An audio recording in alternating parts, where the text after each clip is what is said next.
أعوذ بالله من الشيطان الرجيم بسم الله الرحمن الرحيم। ঈদ মুবারক, সবাইকে জানাই ঈদের শুভেচ্ছা। সেই সাথে বাংলাদেশের প্রতিটি মানুষের প্রতি রইল আমাদের অকৃত্রিম ভালোবাসা। এই বাংলাদেশ একটা সুন্দর শস্য শ্যামলা বাংলাদেশ। এই দেশের বিরুদ্ধে বর্তমান বিভিন্ন ষড়যন্ত্র চলছে। এই ষড়যন্ত্রকে কঠিন হস্তে দমন করতে হবে, তবেই বাংলাদেশ শান্তিতে থাকবে। আমি এই উপলক্ষে 2-4টি কথা বলতে চাই। সেই কথাটি হচ্ছে,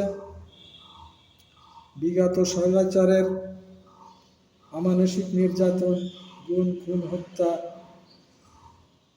ফাঁসি সহ অজস্র মানুষের উপর যে নির্যাতন চালিয়েছে, মানুষের কথা বলার অধিকারকে হরণ করেছে, ধরাও ও পাকড়াও করা যার ছিল দৈনন্দিন একটা কর্মসূচি, সেই ফ্যাসিবাদের হাত থেকে আমরা আপাতত ইনশাল্লাহ রক্ষা পেয়েছি। এই জন্য আমরা আল্লাহর কাছে শুকরিয়া আদায় করি, আলহামদুলিল্লাহ। সবচেয়ে বড় কথা হচ্ছে, বর্তমান ডক্টর ইউনূস সরকার আমাদের দেশের একজন রত্ন। সে ইংলিশ থেকে নিয়ে ভাষাগুলো সুন্দরভাবে ইংলিশে সারা বিশ্বের দরবারে তুলে ধরতে পারে। আপনারা দেখেছেন, সে নিজে বাংলাদেশের উন্নয়নের জন্য যে প্রকল্প হাতে নিয়েছে, তাকে ধন্যবাদ জানানো সবারই উচিত। সেই সাথে তার প্রতিটা কাজে সহযোগিতা করা বাংলাদেশের প্রতিটি জনগণের মৌলিক অধিকার এবং দায়িত্ব। এই দেশ গড়তে হলে তবে বর্তমান রঙে রঞ্জিত হয়ে আছে স্বৈরাচারীরা। এর একটি মাত্র কারণ যে আমরা এই স্বৈরাচারী আওয়ামী লীগ দলকে নিষিদ্ধ করতে ব্যর্থ হয়েছি। এটা আমাদের জন্য খুবই পরিতাপের বিষয়, কারণ এই দলকে যদি আমরা নিষিদ্ধ করতে পারতাম, নিবন্ধন বাতিল করতে পারতাম, তাহলে এই স্বৈরাচারীর দোসররা কিন্তু রঙে রঞ্জিত হয়ে থাকতে পারত না। তাদের নিষিদ্ধ না করার কারণেই কিন্তু তারা বিভিন্ন জায়গায় রঙে রঞ্জিত হয়ে এই বাংলাদেশকে ব্যর্থ করে আবার সেই স্বৈরাচারীদেরকে এই বাংলাদেশে আনতে চায়। এই কারণেই আমার একটি দাবি থাকবে যে অতি তাড়াতাড়ি এই স্বৈরাচারী আওয়ামী লীগ তৎকালীন শেখ হাসিনার সমস্ত কার্যক্রম এবং দলকে বাতিল করতে হবে। নিবন্ধন বাতিল করে এই বাংলাদেশকে একটি সুষ্ঠু, সুন্দর, সমৃদ্ধিশালী দেশ গড়ার জন্য সবাইকে ভূমিকা নিতে হবে।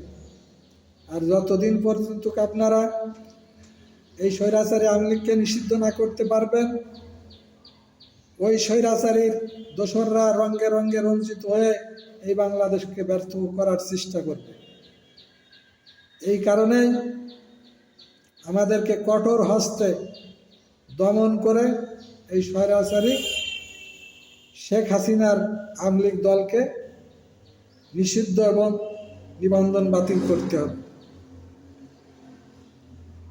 আর দ্বিতীয় কথা হচ্ছে যে, আমরা জানি যখন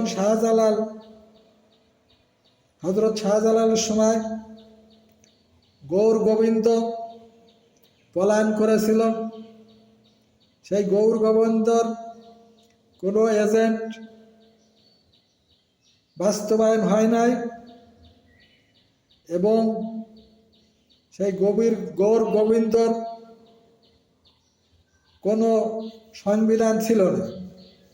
কিন্তু পরিতাপের বিষয় যে গৌর গোবিন্দর মতোই শেখ হাসিনা পলায়ন করার পরও সেই শেখ হাসিনার আওয়ামী লীগের সংবিধান কীভাবে বাংলাদেশে থাকে এবং সেই রাষ্ট্রপতি কিভাবে থাকে, এটা আমার বোধগম্যের বাইরে।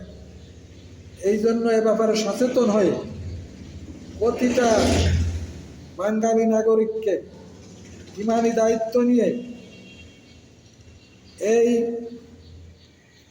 রাষ্ট্রপতিকে ওখান থেকে সরাতে হবে এবং আওয়ামী লীগের নিবন্ধন বাতিল না করা পর্যন্ত কোনো সংস্কারই হয়নি।